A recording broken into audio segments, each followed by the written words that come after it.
자, 그리고 문재인 대통령의 당선은 결국 우리 한국 시민들의 힘, 민주주의의 승리다. 뭐 이런 시각들도 많이 나오겠죠? 네, 워싱턴 포스트가 굉장히 재미있는 제목으로 기사를 실었는데요. 뭐라고요? 한국이 전 세계에 민주주의를 어떻게 하는지를 보여줬다. 이야, 좋은 제목이네요. 네. 그래서 지금 이제 서구에서 자유주의적 민주주의가 위기에 처해 있고, 그리고 소모적 국수주의의 부상으로 인해서 너무도 절망 속에 있는데, 네. 바로 이 가운데에 한국이 시민의 힘이 여전히 살아있음을 상기시켜주는 반가운 소식을 전해주었다. 네. 그것이 문재인 대통령 당선이다라고 설명을 하는 겁니다. 어깨가 으쓱해지는데요. 세계 민주주의에 네. 우리가 모범이에요? 지금 그렇게 얘기를 하고 있는 거죠. 예. 네. 그래서 지금 이제 문재인 대통령에 대해서 10년 만에 맞은 진보적 대통령이고, 그리고 그렇게 문재인 대통령이 들어설 수 있었던 것이 바로 변화를 갈망하는 유권자들의 지지를 받았기 때문이고. 그렇죠. 그리고 박근혜 전 대통령에 대한 반대 시위는 이제 한국 사회에 만연한 정경유착 문제에 대한 광범위한 절망과 연결되어 있다라고 이제 전망을 하면서요. 예. 그래서 이런 모습들이 한국에서 시민의 힘 민주주의의 승리를 보여주는 것이다라는 거죠. 그래서 물론 이제 이 기사에서도 거기에 더 나아가서는 이제 앞으로는 어떻게 될 것인지에 대해서는 좀 지켜봐야 된다. 뭐 국내적으로 공약을 어떻게 지켜나갈 것인지 또 대외적으로 어떻게 할 것인지에 대해서는 좀 지켜볼 필요가 있다라는 얘기도 같이 하긴 하는데요. 예. 뭐 그럼에도 불구하고 지금 문재인 대통령의 당선 자체가 민주주의의 승리다라는 부분에 있어서, 그리고 이 부분에 대해서는 이제 워싱턴 포스트뿐만 아니라 더 네이션지도 비슷하게 이야기를 했는데요. 더 네이션의 제목은 뭡니까? 더 네이션지의 제목은요, 한국의 새 대통령은 이 당선 결과가 촛불혁명을 완성하는 것이다라고 말한다. 라고 하면서 촛불혁명의 네, 완성. 그렇습니다. 네. 그래서 이 더 네이션과 이제 인터뷰에서 당시는 이제 문재인 후보일 때인데요. 네. 그 선거 기간에 인터뷰에서 이렇게 얘기했다고 합니다. 이번 선거를 이끌어낸 움직임은 민주주의를 위한 한국의 오랜 여정의 정점이다. 그리고 지금까지 많은 놀라운 성과를 이루었지만 그 어떤 것도 이것 자체로는 시민혁명을 완수할 수 없다. 그런데 촛불운동을 통해서 마침내 이것을 우리가 이루어냈다. 예. 그래서 이번 대선 그리고 이번 민중의 힘은 우리가 자랑스러워해야 할 놀라운 성취이다라고 이야기를 했다고 전하고 있습니다. 어떤 문재인 대통령의 어떤 새로운 모습, 서민과 함께하는 모습 이런 것도 주목하는 외신들이 있죠? 네, 많은 외신에서 다룬 기사들 중에 하나가요. 이제 문재인 대통령이 청와대를 떠나서 광화문 시대를 열겠다라고 그렇죠. 했던 부분. 예. 그 부분에 대해서 굉장히 주목을 했습니다. 그래서 AP통신 같은 경우는요.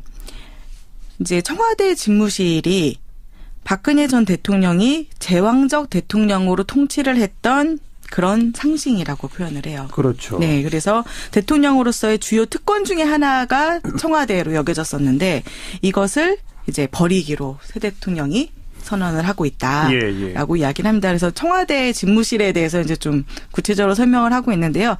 이제 이 AP통신은 대통령궁이라는 표현을 계속 사용을 합니다. 대통령궁. 네. 예. 그래서 산기슭에 자리 잡은 대통령궁이다라고 이야기를 하고 있고요. 이곳이 이제 독재자의 딸로 이곳에서 자란 박근혜 전 대통령과 긴밀한 관련이 있는 곳이다. 그렇죠. 라고 설명을 합니다. 네. 그리고 이제 청와대를 버리겠다라는 이 문재인 대통령의 계획이 결국 광화문 시대, 즉 낮은 대통령, 서민과 친한 대통령이 되고자 하는 노력의 일환이다라고 네. 설명을 하고요. 그래서 이런 모습들이 결국 박근혜 전 대통령 행정부에서 보였던 그 통치의 정반대 지점에 서는 것을 의미한다라고 이야기를 합니다. 박근혜 전 대통령이 냉담하고 권위주의적인 사람, 그리고 기자회견 몇 번 안 되는 기자회견에서조차 질문도 받지 않은 것으로 악명이 높았던 반면에 네. 문재인 대통령은 당선되고 바로 뭐 국무총리, 국정원장, 비서실장, 지휘원장을 언론 인터뷰에서 그 기자회견에서 직접 소개를 했잖아요. 그렇죠. 이런 모습들이 다 차별화하는 그런 정책이라고 보고 있습니다.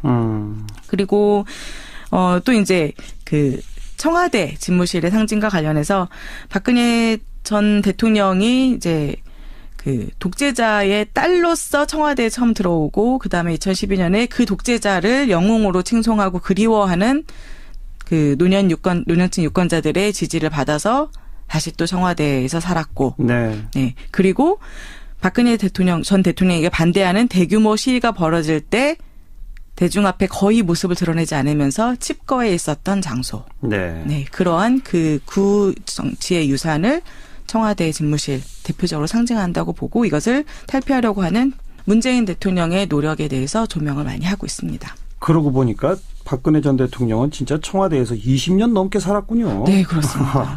그러네요. 청소년기를 다 보내고요. 아니, 새삼스럽네요. 네, 들어왔죠. 자, 또 주목되는 기사 있으면 하나만 더 소개해 볼까요? 네. 근데 이렇게 지금 시민의힘이 이루어낸 문재인 대통령 당선. 근데 이 시민의힘이라고 할 때 이렇게 사람들이 비판적으로 보는 시각에서는 이것도 포퓰리즘 아니냐. 포퓰리즘. 네, 대중 영합 정치 예. 아니냐 이렇게 예. 비판하는 시각도 있을 수 있잖아요. 예. 그래서 이 프랑스에서 지금 마린 르펜 그 극우 정당이 유권자들의 이제 그 3분의 1에 해당하는 표를 받아서 역사상 최고 득표를 올렸잖아요. 그래서 그랬죠. 물론 이제 당선은 안 됐지만 정말 그 놀라운 표를 보였던 건데 이것이 이제 프랑스에서의 대표적으로 이제 극우 보수 세력의 포퓰리즘의 상징으로 여겨지고 있잖아요. 예. 그런데 외부에서 보기에 어떻게 보면 그럼 한국도 이 촛불 집회를 통해서 이루어낸 정치 변화 그러면은 이것도 포퓰리즘이라고 볼 수 있을 것인가 이런 의문들이 나올 수 있죠. 네. 그래서 뉴욕타임즈에서 이 부분을 다뤘는데요. 예.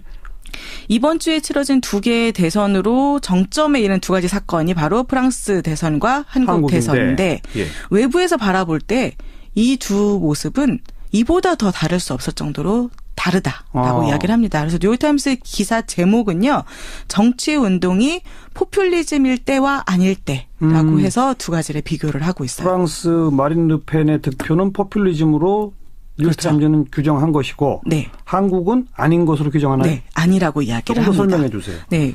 프랑스 같은 경우는 이제 완전한 우익 세력의 그런 거였죠. 예. 그리고 유럽연합과 같은 모든 제도에 대해서 회의적이고 그래서 유럽연합 탈퇴하겠다 이런 거였잖아요. 예. 그리고 이 그 운동으로 인해서 극우파의 운동으로 인해서 정치적으로 분열이 초래됐어요. 그렇게 설명을 합니다. 뉴욕타임즈는. 예. 예. 그런데 한국의 운동은 이제 프랑스가 우익이라면 한국의 운동은 그러면은 뭐 좌익에 가까운 것이라고 말할 수는 있겠지만 그렇게 딱 분류할 수가 어렵다. 왜냐하면 한국의 운동은 이런 그 기존의 제도에 대해서도 수용을 하고 있고 또 사회를 분열시키는 게 아니라 통합을 추구하고 있기 때문이다. 네. 라고 이야기를 합니다. 예. 이제 물론 이제 두 운동이 다 동일한 불만 구조를 공유하고 있다는 건 지적을 해요. 그러니까 이 프랑스의 경우나 한국의 경우 모두 이 운동을 지지하는 사람들은 기성 정치가 자기들의 의견을 안 들어준다. 그렇죠. 그래서 우리가 소외됐다라고 변화를 여긴다는 바란다. 거죠. 네. 그러니까 이런 것들을 그러면은 어떻게든 해결해야 된다. 그러니까 대통령이 부패, 이권 문제 이런 것 때문에 국민을 팔아넘겼다라는 비판. 네. 이거 어떻게 보면은 그 한국에서도 부패 스캔들을 가지고서 그렇게 얘기할 수 있는 부분인 거죠. 그렇죠. 그렇죠. 그리고 두 경우 모두에 국민들이 느끼기에 그럼 우리한테 남은 유일한 선택지는 들고 일어나서 현 상태를 타파하고 변화를 강제로라도 가져와야 한다. 이거는 프랑스와 한국이 똑같다. 네, 그런데요. 그렇습니다. 그런데 이 저항 운동이 그래서 이런 저항 운동이 그러니까 민주적으로 선출된 정부가 대중의 의견을 제대로 쥐고 가지 못할 때 사람들이 이건 비민주적이야라고 인식하면서 시작되는 경우가 많다. 예. 이런 부분도 이제 프랑스, 한국 같다고 볼 수 예. 있죠. 예. 그런데 문제는 국가가 이 시민을 섬기는 데에 대신에 시민을 소외시켰다는 생각은 공통인데 여기서 달라지는 부분이 시민이 누구냐. 여기서 말하는 시민이 누구냐에 따라서 프랑스와 한국이 달랐다는 거예요. 프랑스의 시민은 누구고 한국의 시민은 누굽니까? 프랑스의 시민은 이민자들에 반대하는 백인 프랑스인들이죠. 아. 그래서 프랑스에서는 시민이라고 할 때 프랑스에서는 어떤 한 특정 사회 집단이 시민으로 규정이 되고 예. 그리고 나머지 사회 집단은 시민이 아닌 것으로 규정이 되는 거죠. 네. 우리가 말하는 시민에 포함되지 않는 것으로. 예. 그래서 선을 긋는 운동이었다는 거예요. 그런데 한국의 이번 촛불 집회는 일단 문제의 촉발점이 된 것이 부패 문제였으니까 이 부패 문제는 모든 사람에게 영향을 미치는 것이고 예. 그래서 모든 사람들에게 공통적인 이해관계를 가지고 있는 것이었다는 거죠. 그래서 한국의 이 그 촛불 집회는 시민을 모든 사람, 모든 국민. 네, 모든 국민, 네. 그 정말 소수의 정치 엘리트들, 부패에 결탁된 그런 집단을 제외한 모든 국민을 시민으로 규정을 하고 예. 그래서 통합을 추구했지만 알겠습니다. 프랑스에서는 선을 긋고 분열을 만들었다는 거죠.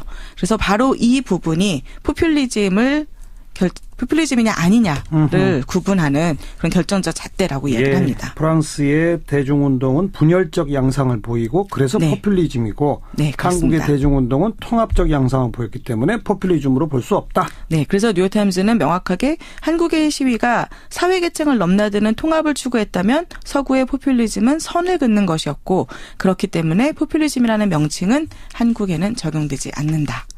라고 결론을 내리고 있습니다. 뉴욕타임즈다운 좀 품격 있는 기사였었습니다.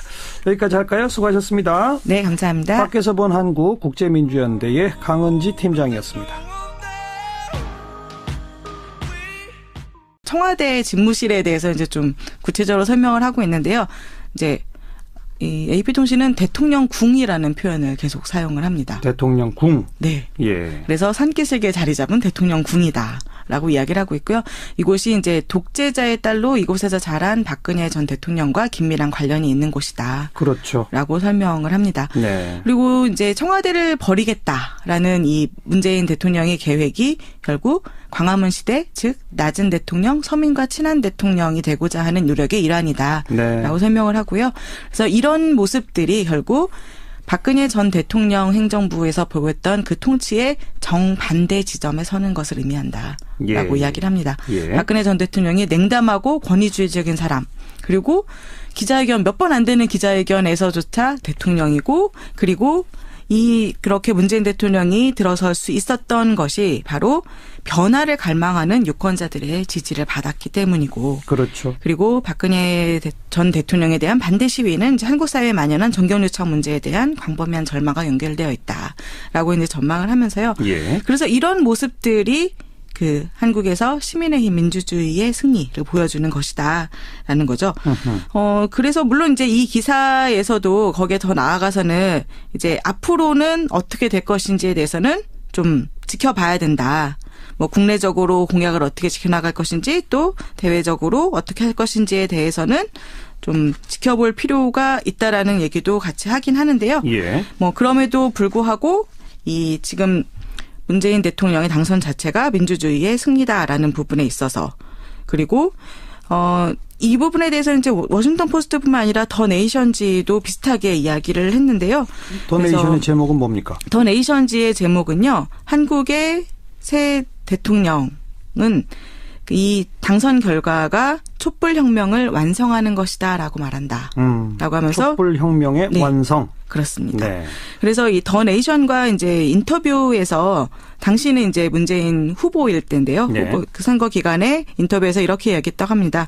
이번 선거를 이끌어낸 움직임은 민주주의를 위한 한국의 오랜 여정의 정점이다. 그리고 지금까지 많은 놀라운 성과를 이루었지만 그 어떤 것도 이것 자체로는 시민혁명을 완수할 수 없다. 그런데 촛불 운동을 통해서 마침내 이것을 우리가 이루어냈다. 자, 그리고 문재인 대통령의 당선은 결국 우리 한국 시민들의 힘, 민주주의의 승리다. 뭐 이런 시각들도 많이 나오겠죠? 네, 워싱턴 포스트가 굉장히 재미있는 제목으로 기사를 실었는데요. 뭐라고요? 한국이 전 세계에 민주주의를 어떻게 하는지를 보여주었다. 이야, 좋은 제목이네요. 네. 그래서 지금 이제 서구에서 자유주의적 민주주의가 위기에 처해 있고, 그리고 소모적 국수주의의 부상으로 인해서 너무도 절망 속에 있는데, 네. 바로 이 가운데에 한국이 시민의 힘이 여전히 살아있음을 상기시켜주는 반가운 소식을 전해주었다. 네. 그것이 문재인 대통령 당선이다라고 설명을 하는 겁니다. 어깨가 으쓱해지는데요. 세계 민주주의에 네. 우리가 모범이에요.